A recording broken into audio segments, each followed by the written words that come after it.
This is like saying that this little bacterium fills a greater proportion of the space in this room than the Earth does in the entire galaxy, and even worse, the entire universe. And what we're essentially suggesting when we say that the universe was made for us is it's like this bacterium announcing to itself, oh, well, this lovely building was built just for me. So this is one of the implications of the facts, the evidence, that religious people don't like. That we are a tiny speck in the gigantic universe, and it doesn't seem to us, looking at it objectively, that any special attention has been paid to us by a loving God. Furthermore, when you look at time, it's not just big in space, it's big in time. 13.7 billion years is how old the universe is. That the human race has only existed for about 200,000 years.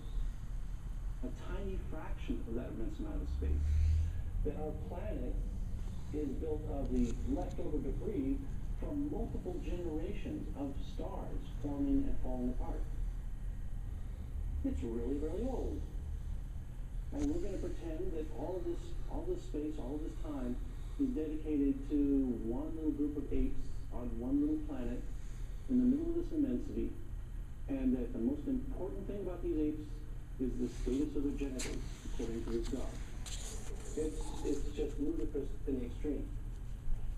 Now again, these are very annoying facts to religious believers. No, again, not all religious believers. There are many religions that can accommodate this, but many others that cannot.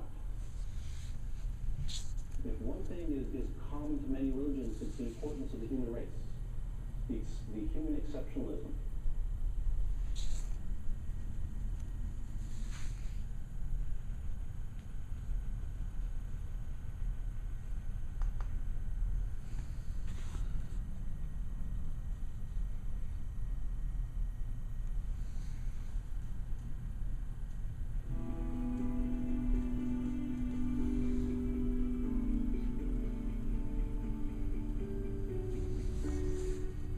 We can look even more at this. This is a tree diagram that, remember, Mark Rubin, he said that do we share ancestry with other organisms?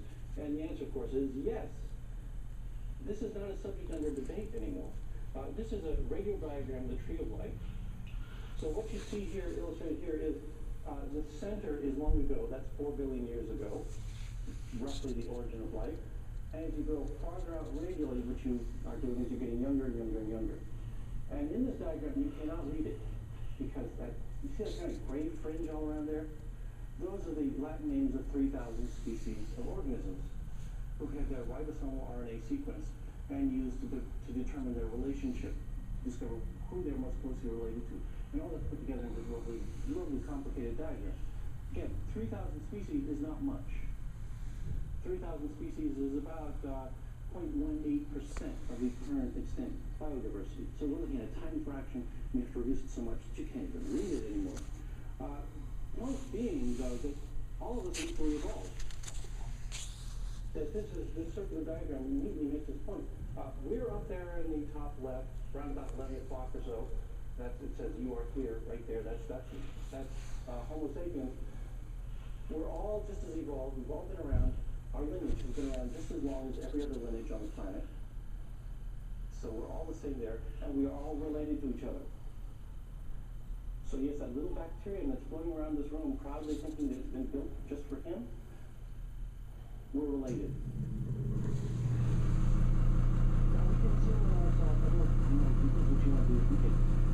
Humans are very important in the grand scheme because the way that we are is very self-important. So if you look really on top of it, there we are, you can do a vanishing diagram. And what you discover there in this particular diagram is one subset of all two together, when found by a mouse and an amphibian. And obviously the amphibian is superior because it chopped off his legs, he was going back, and we went up. So this is where it stands in independence. More favored by any objective process than any of the other features in this diagram. And every one of these creatures illustrated here is a winner that has won the evolutionary sweepstakes over the past 4 billion years, which is pretty impressive. Now, one other thing we can do is this is a diagram generated by just looking at one particular kind of very common DNA, the ribosomal RNA, the small subunit of the ribosomal RNA, or DNA. And we can compare the sequence because all these features have them. The other thing we can do is we can start looking at what's going on inside of our cell. And this is where intelligent designers love to make up stories. And that's because if you look inside of a cell, which you discover all kinds of complexity, it's a very complex setup that we've got here. And what I've illustrated here is a simple diagram. You can figure that out, right? What we're looking at here is a photoreceptor, a cell that receives light from its environment and takes that light and through a chain of chemical reactions mediated by various proteins inside the cell, it translates it into a change in the electrical potential across the cell membrane, which can be conducted back into the brain. So this is going on right now in all of your retinas. There's little photoreceptors like these, collecting light, going through these complicated chemical reactions that are involved in things like phospholipase, C and auxin and all these, and G proteins and so forth, and turning that into an electrical signal that goes back in your brain and gets translated by the circuitry of the brain and perceives something, which is pretty impressive. And this is what science is really good at. It's teasing apart relationships. It's getting into these cells and asking, okay, what's there? How do they work together? And furthermore, we can use evolutionary theory to ask, okay, where did it come from? And we can do comparisons. And that's what the diagram is also showing. What you see there in all those complicated tree diagrams is the various components, the various protein components of this particular process worked out for different organisms. And we know how they're all related to each other. And what you find when you see these kind of diagrams is that we mammals have circuitry in our eyes, chemical circuitry, that's just like as you find in a fruit fly. We're all united. This is something we all hold in common. So again, that common ancestry thing is really, really important. Now, we could right now stage a little coup, and I could take over this entire meeting room for a couple more days remaining, and we can have a graduate level seminar in sensory phototransduction, if you all agree. Yeah. The other speakers might kill me, so maybe we won't. But I'm just telling you that the level of knowledge we have about these kinds of things is immense. We know all this wonderful, marvelous stuff that we teach in the universities to our students, and that hopefully then they go out and teach others as well. But we know so much about what's going on in here. However, if you look at this stuff and then you go to your holy books and ask where is it, it isn't there. That we can safely say that there are more things in heaven and earth ratio than are dreamt of in your philosophy. That this philosophy or this religion is a tiny subset of reality. And if you want to get at all the real stuff out there, the toolkit you're going to use is called science. This is what science does. It exposes all the stuff that aren't in the holy books. Now, if I see where it is in the holy books, you all say, nah, it's not there. And if you want a gang of vicious, rabid atheists, if you're a bunch of believers, you might make a very reasonable reply, reply I agree with them, and you'd say, that's not supposed to be in the book. That's not what the book is about. The Bible is not about this. It's perfectly natural that the book of Genesis has absolutely nothing on G proteins. It makes it kind of a boring book, but, okay, there are other things that people can think about. So that would be an entirely reasonable answer. You would say, no, that's not right, that the Bible is not a science textbook. To which I would say, exactly. We are in agreement. So why are you telling me that I must constrain science education to that which does not defy your religious teaching? Because what we've got here is a case where there's a whole bunch of stuff in science that is either orthogonal to what's taught in the Holy Book, which is the most charitable interpretation I can make of this, or it's directly contradicting what's in the Holy Books. That what science is telling us, for instance, is that we're all related to one another. And that's not what the book says. So there's something wrong and something has to give. So if you're willing to say that the Bible is a book of metaphors that you can use to guide your life in its morals, which I would disagree with, but not in this context, I would say, okay, go with it. Now leave me alone. We got to teach science, and we're all going to be atheists while we do it. Here's another pretty picture. And again, it's telling you something about these deep patterns in how you are built. Your eye is not just complicated. It's not just full of little molecular details, but it's really, really old. Again, we scientists know this stuff. Isn't this cool? Go to the science journals, go to the textbooks, and you'll discover that this is pretty impressive. The vertebrate eye that you guys are using right this minute uses a pattern of cellular organization that was formulated at least 500 million years ago. Our vertebrate ancestors, our little fishy ancestors, worked all this stuff out, built this molecular toolkit. Well, actually, the molecular toolkit was there even longer. It's at least 600 million years old.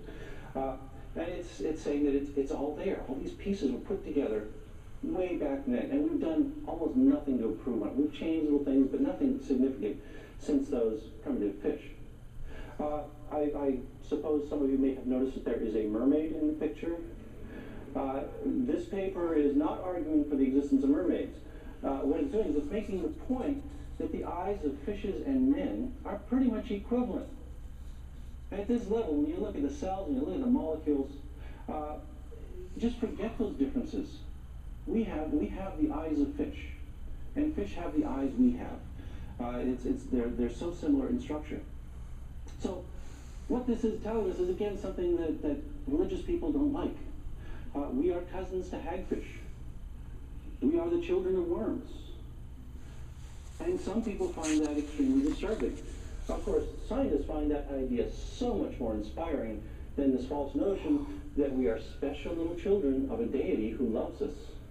A deity who tells the chosen species, that's us, a selective truth about their existence, and doesn't even mention cephalopods or cephalochordates in his holy book. And he's also pushing a set of doctrines that can be falsified by anyone willing to open their eyes and look around.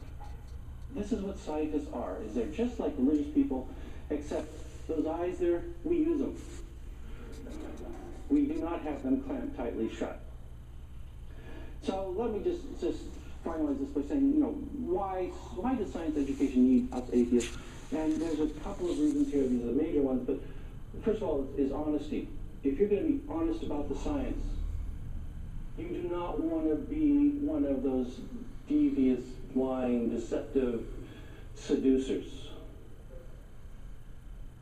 I've always done my seduction with myself, presented honestly, and it works. You can ask my wife. We've been married for over 30 years, and she has discovered absolutely no surprises that I kept from her before that wedding.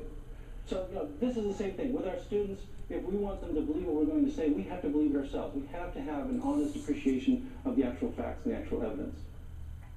The other important thing is clarity.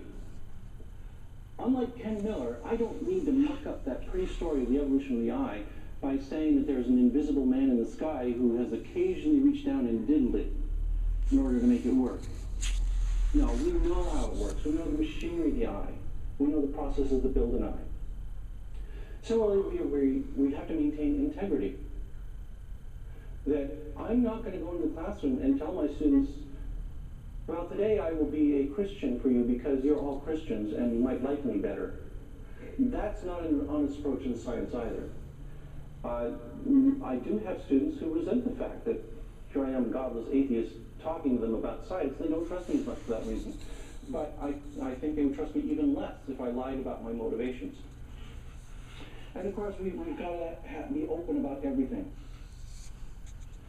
One of the things I really dislike about the education system in the United States right now is that public school teachers can be fired for being atheists. It's considered moral turpitude. You're the kind of rascal we don't want our kids exposed to, and they will actually fire people who don't go to church. So what do a lot of teachers do? If there are many teachers who are in these kinds of repressive school districts who have to simply lie their entire life. Is that a good thing to do to a human being? I do not think so. Besides, there's always this possibility that we're going to be regarded as militant atheists, but you see the difference here. There's